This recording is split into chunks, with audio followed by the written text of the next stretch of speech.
Hey everyone, thanks for tuning in. Today I'm sharing a deeply personal and frankly shocking story about my family. It's a tale of betrayal, a sister's unthinkable act, and the painful fallout that followed. I ended up in the hospital after. My sister Elle shoved me down the stairs at her party. Her excuse? She claimed it was a harmless joke. But here's the thing. I'm 4 months pregnant. Now my parents are threatening to disinherit me if I press charges. My husband, Newton, and I, both 28, have been trying to conceive for 2 years. There were times we thought it might never happen. The wait felt endless. So, finding out I was pregnant, somewhat unexpectedly, was monumental. This baby means everything to us, especially after all the challenges we've faced. We're so incredibly happy to be welcoming our first child. Given my history of miscarriages, Newton and I decided to be extra careful. We chose to keep the pregnancy a secret until we were absolutely sure everything was going well. We wanted to protect ourselves emotionally from the public grief if we lost this baby too. My sister Elle and my parents had no idea until last week. Keeping them in the dark felt strange at times, but I needed that space to process everything. My family has always been big on celebrating every milestone, big or small. Honestly, I love that about them. We've made so many wonderful memories together, and it adds a special touch to every occasion. But for the past 4 months, I'd been somewhat withdrawn from family gatherings. This pregnancy has been emotionally draining, and I simply needed more time for myself. Last week, Elle got a promotion at work, and she was ecstatic. You see, her dream wedding was supposed to happen last year, but it all fell apart at the last minute. Her ex-fiancé cheated on her with a coworker at his bachelor party the night before. He didn't even show up to tell her. One of his friends broke the devastating news that he was canceling the wedding entirely. It was incredibly embarrassing, and our whole family was shocked. It was meant to be one of the happiest days of her life, and we had poured so much into preparing for it. Elle was utterly heartbroken. All her hopes for a future with him were shattered in such a public and brutal way. After that, Elle threw herself into her career. It became her coping mechanism, a way to stay busy and distracted from the pain. She's always been driven, but her commitment to work intensified after the wedding disaster. So this promotion was a huge turning point for her. Both professionally and personally, she practically begged me to come to her celebration party. I could tell she truly missed me, saying she hadn't seen me in ages. My parents were also pressuring me, emphasizing how much it would mean to Elle, especially since I'd missed the last few family get-togethers. I really didn't want to let her down, so I finally agreed. However, I didn't want my obvious pregnancy to overshadow Elle's achievement on her special night.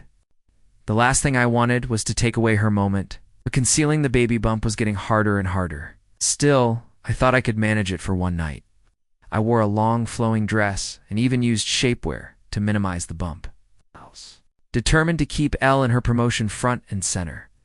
When I arrived, everything seemed to be going as planned. I felt a little more at ease knowing my efforts to hide the pregnancy were successful, as no one seemed suspicious. My mom did comment that my arms and cheeks looked a bit plumper than usual. I had anticipated this and quickly joked that I'd just been eating a lot lately.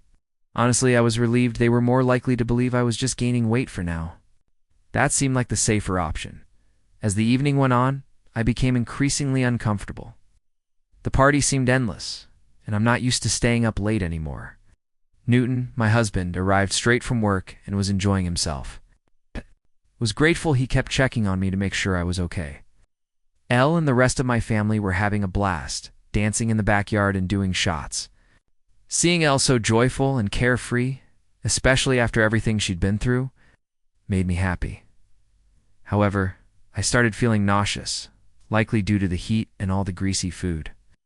I slipped inside and found a quiet spot on the couch. That moment, all I wanted was to go home, put my feet up, maybe get a leg massage, and read on my Kindle. I briefly closed my eyes to relax and collect myself. My Aunt Mia sat down beside me then, waking me up. I hadn't even realized I'd fallen asleep. When she offered me a glass of wine, I shook my head without giving a reason. She then said I looked pregnant and that my face was practically glowing all evening. I froze, unsure how to respond. It's very perceptive. so I tried to shrug it off, avoiding eye contact and feeling uncomfortable. Then her eyes widened in shock, and she asked directly, "Are you really pregnant?" Despite my inner panic, I tried to stay calm and deflect her. I shook my head, but Aunt Mia put her hands on my stomach, her eyes brightening with absolute conviction. "Oh my God, darling, you are pregnant," she cried. She chuckled and pulled me into an embrace. I was a little alarmed and practically begged her not to tell anyone just yet, as I didn't think the time was right for the announcement. However, Aunt Mia dismissed my worries. She reminded me that everyone had been eagerly anticipating this, hoping I would get pregnant, and insisted the family should know this wonderful news. She smiled at me, held my face in her hands, and reminded me it was a family night. Even though I told her it was Elle's night, she told me not to overthink it, and that since everyone was together, it was the perfect moment to share. Before I could stop her, Aunt Mia got up and went outside. My heart sank as I watched her. With all the zeal in the world, she captured everyone's attention. Without missing a beat, she announced she had important news, then pointed at me and told everyone I was pregnant. There was a moment of stillness as everyone processed her words. Then, the entire party erupted. My relatives rushed over, surrounding me with shouts of congratulations and hugs. They were ecstatic, hugging me tightly, some even crying, expressing their excitement for Newton and me. They were naturally thrilled, knowing about my past miscarriages. My parents were so emotional they were crying in celebration of this new chapter. Many congratulated Newton and gave him hugs as well. I definitely didn't want to reveal my pregnancy this way. I had envisioned a more private, intimate announcement, something small and special I could share with my family when I was ready. Instead, I'd been dragged into the spotlight at a gathering that was supposed to be all about Elle. I saw her then, standing off to the side, smiling as best she could, but clearly uncomfortable. She avoided eye contact and wasn't participating in the festivities. I was overcome with remorse because I had worked so hard to avoid situations like these. I approached her and apologized for Aunt Mia's announcement. Elle inhaled deeply and asked why I hadn't told her sooner. I explained that I'd planned to announce it in a few weeks when I felt more comfortable and prepared. She pursed her lips, shook her head, and mumbled, "Whatever. I guess your wish was granted." Her response surprised me, and her comments stung. I tried to reason with her, but Elle didn't seem interested in a conversation. She moved away after, taking a sip of her wine, no longer focused on me. The rest of the evening was consumed by overwhelming advice from friends and family about being a first-time parent. Everyone seemed excited to share their experiences and tips. Elle, meanwhile, continued to glare at me from across the room, as if I were somehow to blame for everything. Her reaction made me feel much more guilty and uneasy. At one point, I had an overwhelming urge to go to the bathroom. I stood up and went to the guest bathroom, but it was completely occupied. I went upstairs to use the main bedroom's restroom because I felt like my bladder was going to explode. I relieved myself. And when I came out, Elle was waiting for me. She appeared inebriated. Sensing the awkwardness between us, I tried to apologize again, with an awkward smile. Elle didn't soften. Instead, she just rolled her eyes and asked, "Are you truly expecting?" There was a hint of suspicion in her voice, almost contemptuous. "Of course I am," I said, looking at her while reflexively touching my tummy. "Why would I lie?" She continued, saying everything was extremely strange, especially since I hadn't even told our mother, with whom I usually spoke daily. I was getting annoyed by her incessant questioning. I tried to reiterate my justifications, hoping she would understand I had decided to keep it a secret. I was shocked by Elle's insensitivity when she said, in a callous tone that pierced my heart, "Maybe this pregnancy will also end in miscarriage, just like your previous ones." "How dare you say such a disgusting thing about my child?" I screamed at her, my voice shaking with fury and hurt. "Even though I've apologized multiple times tonight, your remarks were inappropriate." My voice reverberated in exasperation. Retorted that she was upset I had stolen her spotlight, especially considering everything that had happened to her the previous year. I tried to remind her that I had supported her through her sadness, staying at her house for several nights. and helping her get over her groom's abandonment. I assured her I would never purposefully overshadow her and that she should blame Aunt Mia for outing me without my permission if she was upset about the outcome. But Elle kept pointing the finger at me. I felt it would be better to leave and head back downstairs. I was exhausted and tired of the argument, hoping Elle would settle down and we could talk about it later. I needed some time and space to think things through. Elle, right behind me, kept calling me selfish and saying I should have just given her one night alone. I chose to ignore her, but just as I was about to head downstairs, I felt a strong shove. From behind, as I slipped and struggled to regain my footing, my eyes widened in shock. In an attempt to save myself, I grabbed the railing, but my knees gave way under the combined force of my own weight and speed. I ended up sliding headfirst. Down the steps, my instincts took control instantly. Desperate to protect my baby from the impact, I covered my stomach with my hands. My wrist took the full force of my fall as my body crashed down the stairs. It was a nasty fall. A quick, searing pain shot through my hands, and I heard an explosive shatter. The agony was sudden and intense. I lay collapsed on the stairs and screamed in pain, struggling with the unbearable pain in my wrist. My surroundings became hazy, but my top priorities were my baby, and if the fall had hurt him in any way. The rest of the family soon saw the chaos caused by my fall and heard my calls for help. With worried and alarmed expressions, they hurried over in a frenzy. Chaos erupted in the room as everyone tried to understand what had just happened. Newton, my husband, immediately picked me up and carried me downstairs. I kept repeating that. Elle had shoved me down the stairs as I was in so much pain. Everyone looked astonished. All eyes turned to Elle, who stood behind me, silent and with a guilty expression. My husband confronted her, yelling at her for pushing a pregnant woman down the stairs. Clearly upset, my mother rushed up to Elle, shaking her shoulders and asking if she had indeed shoved me. Elle cried and nodded in agreement, her face hot and distraught. My mother was deeply affected by the realization. Elle then started crying excessively, embracing my mother and accusing herself of being intoxicated and acting recklessly. I was in so much pain and shock that I was starting to pass out. Through the fog, I could hear Newton frantically calling 911. For an ambulance? I could just make out the worried faces around me as my vision blurred. After that, everything was a haze of sirens, chaos, and frenzied activity. I ended up in a hospital room. When I eventually came to, Newton looked worn out, asleep in a chair next to my bed. My throat was dry and parched, so I gently woke him up and asked for some water. As he helped me drink, I asked him what had happened after the fall. Newton explained that the pain had caused me to lose consciousness and that I needed emergency care for wrist fractures. I would have to wear the cast the doctors put on me for the next 4 to 6 weeks while my bones healed. I then inquired about the baby. Newton told me that our child was safe after the doctor's examination. A wave of relief washed over me. Knowing our baby would be all right made me happy. Newton then explained the anarchy that had developed after the disaster. Elle's family was so upset with her that they tried to have her arrested, but the police had only been able to get statements from witnesses because I was unconscious.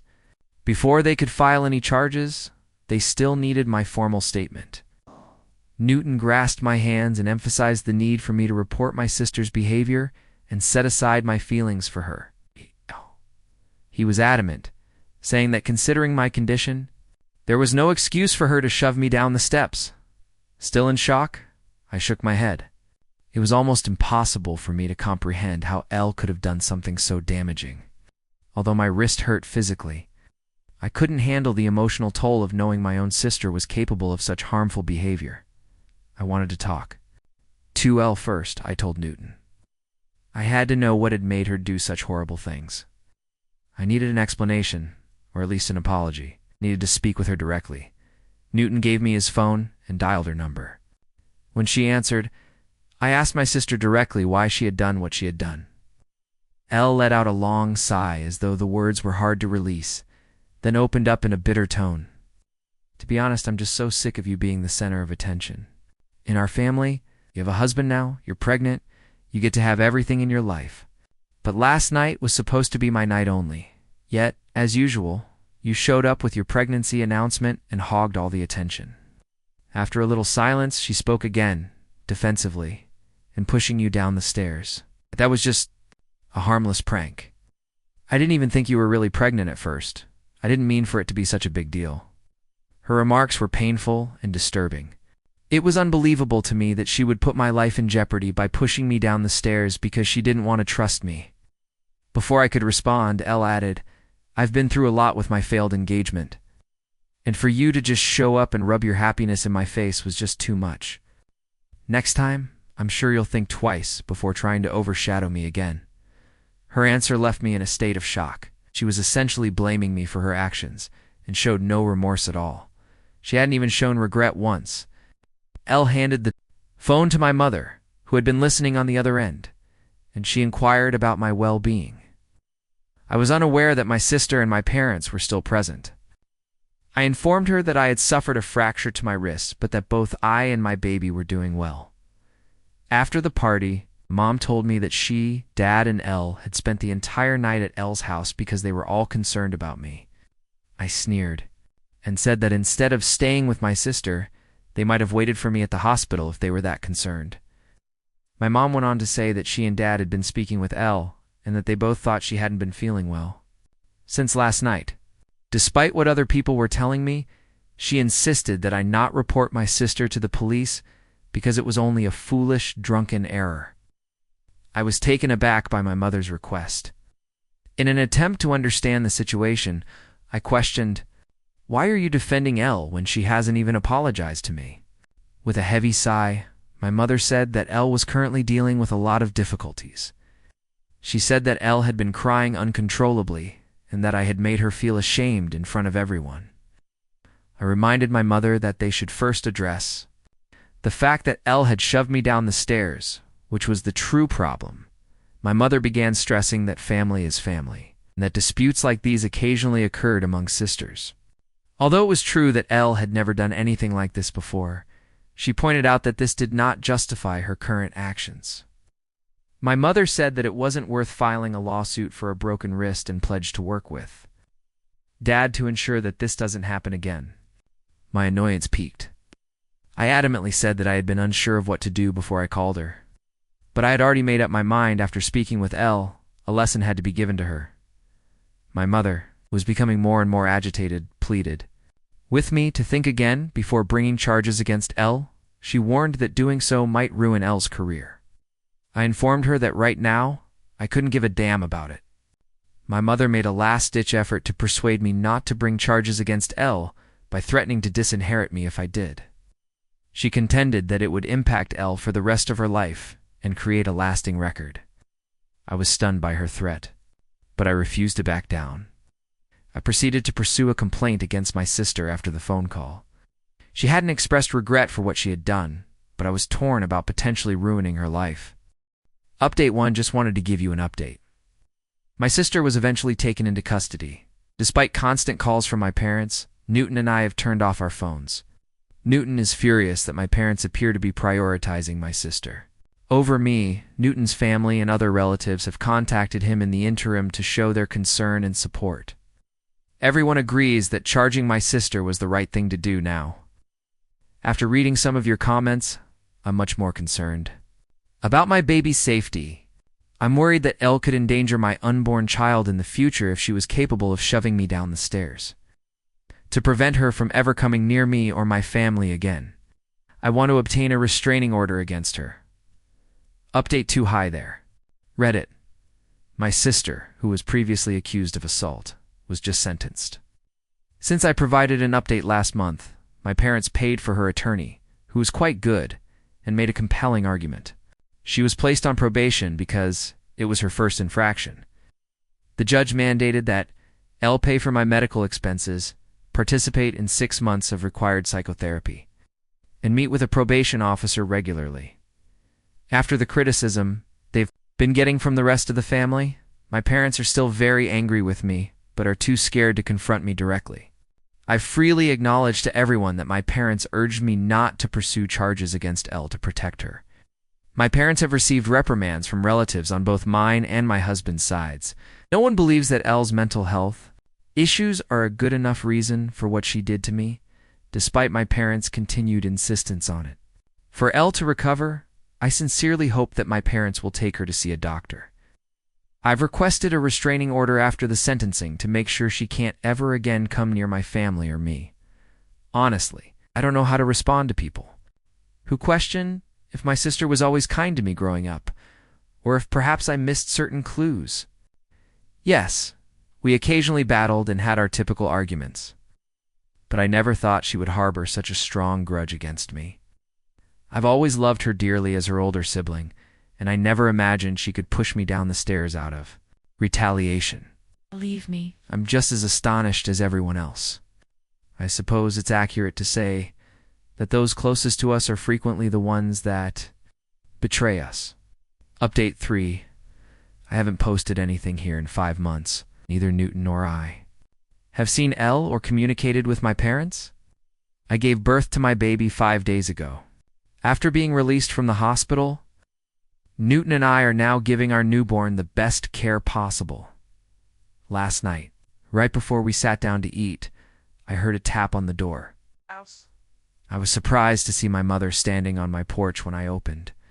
I was totally surprised. I hadn't anticipated seeing her. I asked with caution. My husband was just as perplexed as I was, so he moved up next to me and stood guard. My mother burst into tears at once, telling me that she had just had to come over to meet the baby after hearing from some relatives that I had given birth. Considering everything that had recently transpired between us, her excitement didn't seem appropriate. She continued by expressing how happy she and her father were to be grandparents at last. She said that Dad would be coming soon with some wine and baby presents, so we could rejoice as a family. Newton and I exchanged a look of incredulity. Was my mother truly acting as if nothing had happened in the past few months? As quietly as possible, I told her that we hadn't communicated in the previous 5 months because she had chosen to side with Elle rather than me. Now she was standing on my porch, pretending we were all on good terms simply because I had given birth, as if we were going to have a happy family reunion. Newton informed my mother that the instant she decided not to be a decent parent to me, she had given up her right to be a grandma. He reminded her that Elle had treated me cruelly and that he would have beaten her up immediately if she hadn't been my sister. Yet my mother had shielded that monster from me because she was a mother. I could tell his remarks struck a chord because they were forceful. My mother's expression changed to one of rage. She attempted to counter by claiming that those were matters of the past and that she had done what she had to do. She maintained that we couldn't simply remove her and her husband from our child's life. She emphasized how unjust it was that we prevented her from seeing her grandchild. Newton, however, would have none of it. He told her that we chose who could be involved in his life because this was our son. Having her in our lives made neither of us feel at ease. My mother persisted in claiming that the reason she did what she did to me was because Elle had been diagnosed with depression. I shook my head in exasperation as my mother continued to defend Elle's behavior, saying she felt bad about what she had done and was trying to change. She promised that after my son was born, we would all be able to move on from the past and be a single, happy family. I sneered and clarified that I didn't desire such a thing. My mother believed she could simply ignore everything and return to our life, but circumstances had changed. There was no going back to the way things were. I asked my mom to go because I couldn't take any more of it after everything that had been said. I didn't want to ruin my mood any further. Just then, my father pulled into our driveway. He exited the vehicle with a basket of presents and a large teddy bear. I was too exhausted to argue with my parents any longer, and I couldn't understand their insolence in showing up without warning. Fortunately, Newton intervened and told me to return inside and rest. He promised to deal with them and resolve the issue. I reluctantly allowed him to. As I made my way back inside, I could still hear their words coming through the door. Newton's refusal to let them both in almost immediately sparked an uproar. Because he was family, my dad insisted repeatedly that he had every right to see me and the baby. My normally composed husband lost his temper. If they didn't leave our property right away, he threatened to call the police. Naturally, my dad persisted in arguing and insisted on leaving the baby presents behind, as though it would somehow make up for everything. Newton, meanwhile, was adamantly against taking anything from them. He made it clear to them that we did not accept their presence, and that we would also obtain a restraining order against them if they ever showed their faces again. His response clearly shook my parents. After everything, especially with a baby now involved, I suppose they thought they could just waltz back into our lives. I was pleased with my husband's handling of the matter. After our conversation today, Newton and I have decided to put cameras throughout the house as a precaution. I wish to never again see my parents. Thank you for watching. If you haven't subscribed yet, please do so and hit the notification bell. To stay updated with more shocking real-life stories happening around you,